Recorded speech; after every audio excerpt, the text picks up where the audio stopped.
Welcome to my short tutorial to show you how to use the baseball Procreate brushes that I created for you guys. If you have any questions, feel free to send me a message and I will be glad to help you out.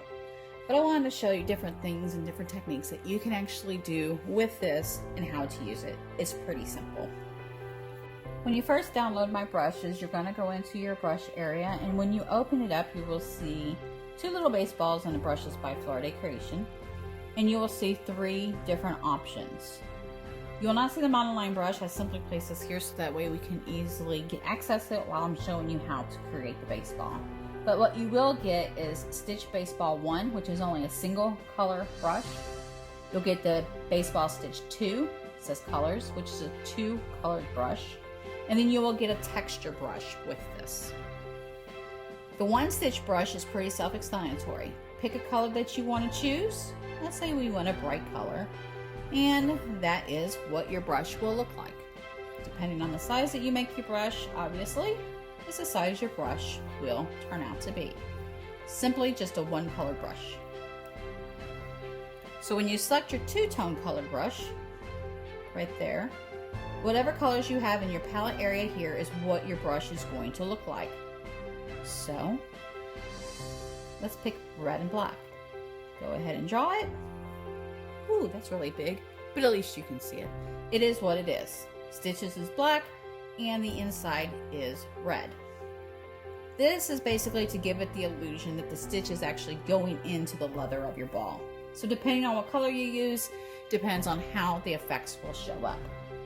I personally like to use black as a base and either a gray or a white as the stitch. So let's go ahead and erase this and get started on making our ball.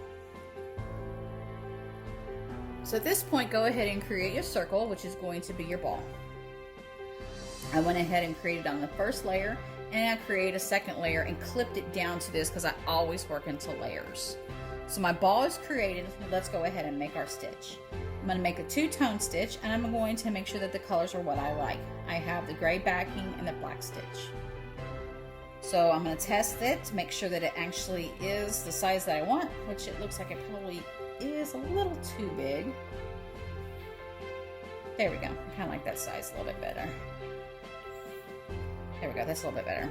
So I tested the size, and I'm going to go ahead and make sure I start from the outside coming in, because the very first stitch will always be angled incorrectly, if you can see that.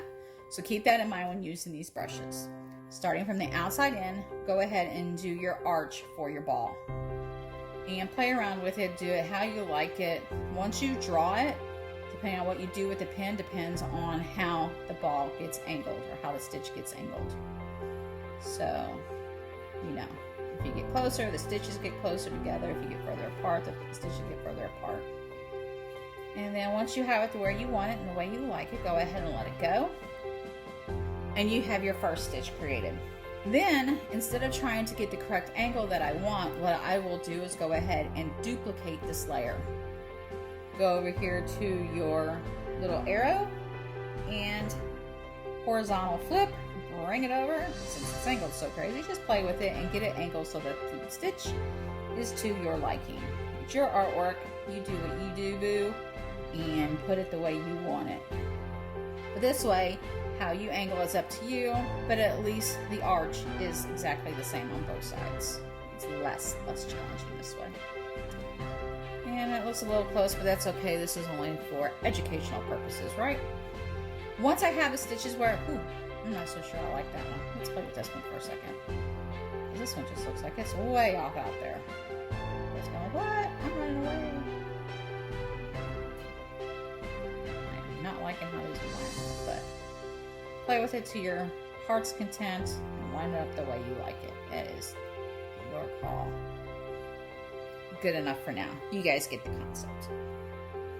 So now that I have my stitches on there, they're two different layers, and I played around with them and got them where I want them. I'll go ahead and merge these two layers down. While I'm in here, I'm going to go ahead and create another layer. Make sure that it is also clipped to the ball below. So at this point, you have the white ball, you have the stitch, and now we're going to make our shadowing. Go into my monoline brush. I made sure I changed my color to black, And now what I'm going to do, make sure it's the thickness that I want it to be. It's a little too thick.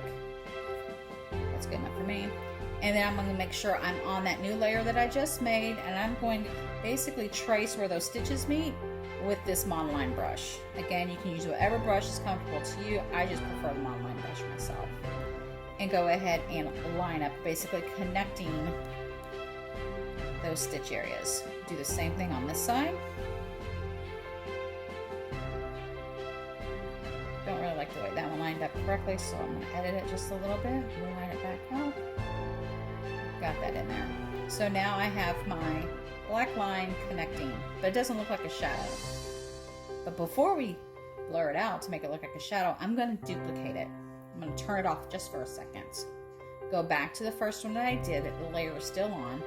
I'm going to go back up here to my adjustments, go to Gaussian blur, and I'm going to go ahead and blur out this line. And I'm going to blur it out pretty far because I want it to almost come and almost touch the edge of where the stitch meets that gray.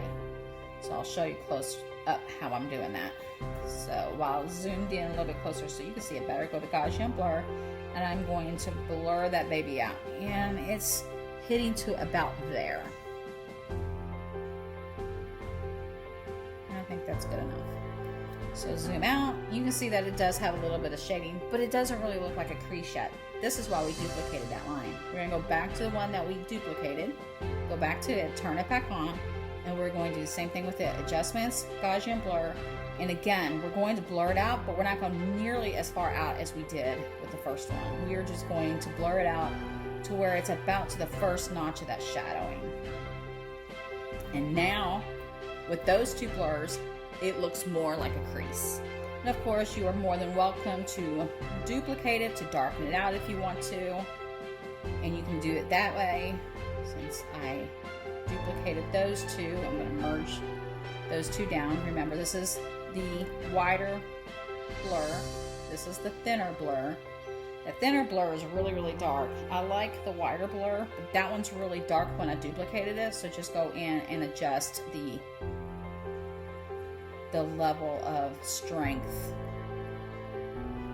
right there to make it look like it actually is now. Looks like the ball is actually creased. Okay, definitely not done now. Looking good though. Now the next part we want to do is we are going to go ahead, and you don't have to at this point, but I like to do it, is merge the stitches with the shadowing because I don't want them moving around. I want them to stick together. They're one entity. Go ahead and create a new layer. Again, clip mask it down to the ball. Now what we're going to do is go ahead and change my brush to a dark gray and use the baseball texture. Here I want to make sure that the texture is underneath the stitches. I don't want it to appear on the texture. Even if it's black, it's not a big deal, but if you're using another color that's lighter, you'll see that texture, and you don't want that to happen. So make sure that if you're using any color other than black, that texture layer is actually under the stitch. So you can either create the new layer under it or just drag it down, whichever is easier for you. Make sure I'm on that texture stitch, and I'm gonna go ahead and color my ball in with that texture. And there is my baseball texture. Looks like a pretty clean ball. I'm not so sure I want it to be quite that clean, so I'm going to duplicate this texture layer a couple of times and really darken out that texture. And when I do that, depending on what color, if you use brown or gray, it actually can make the ball look like it's been a played ball, not a brand new ball, and it looks kind of cool. So once you get it pretty dark like that, it looks like a pretty dark, dirty ball. I like to lighten it up just a little bit so that it looks like it's just a worn, tattered ball. But of course you can play with the adjustments and do it the way you want. We're almost finished. It's getting closer. Next thing we're going to do is create another layer. Again, we're going to clip mask this layer. While we're here on this layer, what we're going to do is create the shadow so the ball actually looks round. So what I do here is go to my ball layer. I'm going to select my ball layer. While that's selected, I'm going to hit invert. Before I do anything more, I'll go back to my layers and I'm going to go to that layer that's empty that I created. On that empty layer that I created, hit fill layer. Now on your screen, you don't see anything changing here. But if you look at your layer, you literally just created, it looks like a big old black with a white ball in there. Then once you make sure you did that, you're going to go back up here to your adjustments, go to Gaussian blur, and you're going to blur that all the way out. Look, your ball literally became 2D flat to, wow, it's really got some depth to it now. Okay? And because the ball is completely round, I like to get it as far out there as I can. It is dark, but don't worry, we can take care of that. And I'm actually going, I like to do it twice, merge down. So it made the ball really, really dark. And then while I'm here, I'm going to go to my occupancy and just lighten it up. So now it looks like a round ball.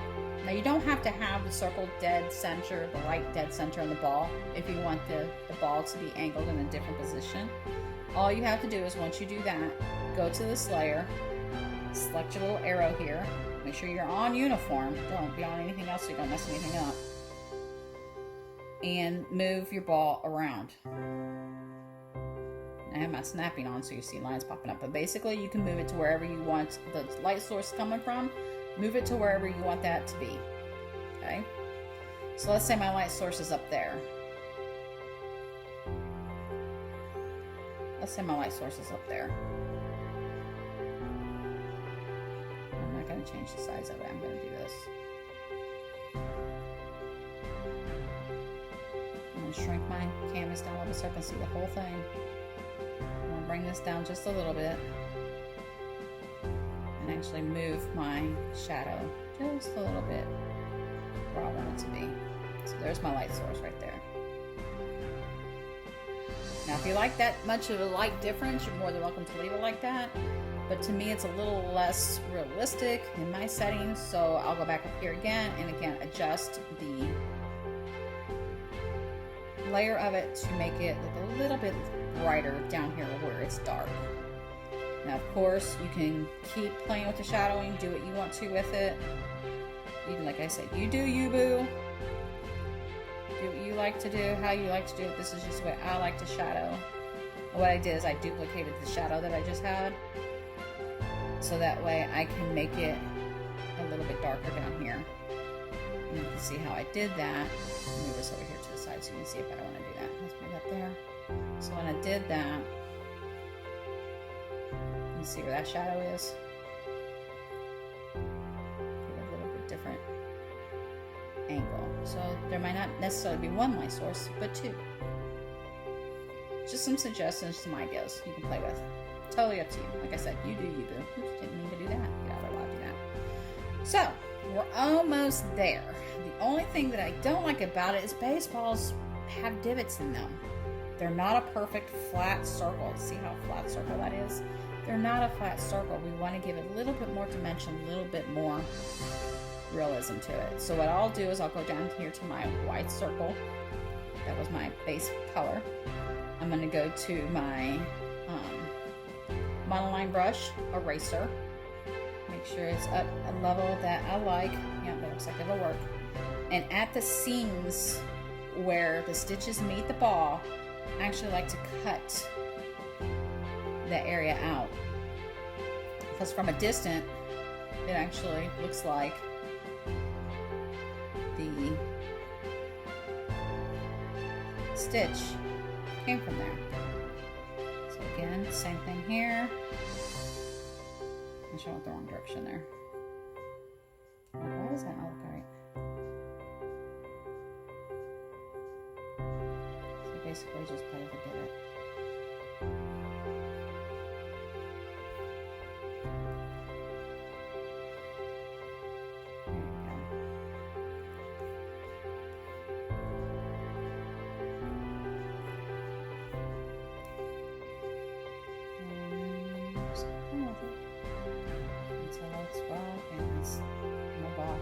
sharpness to it. So just play with it, do you?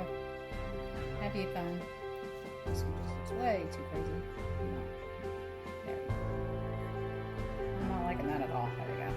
Let's try this again. I'm just having a hard time today.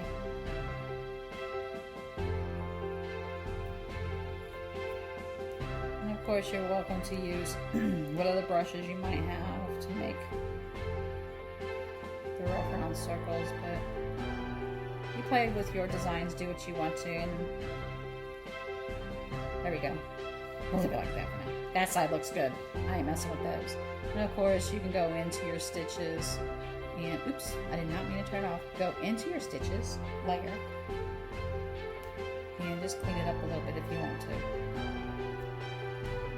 You don't want strappies looking kind of weird or whatever. But like I said, you can play with it all you want to, but that is the easiest way to make your baseball. And we're pretty much done. If you have any questions, feel free to message me and I will be glad to help you out. And if you want this brush set, it is currently on my Etsy shop for sale. Have a blessed day.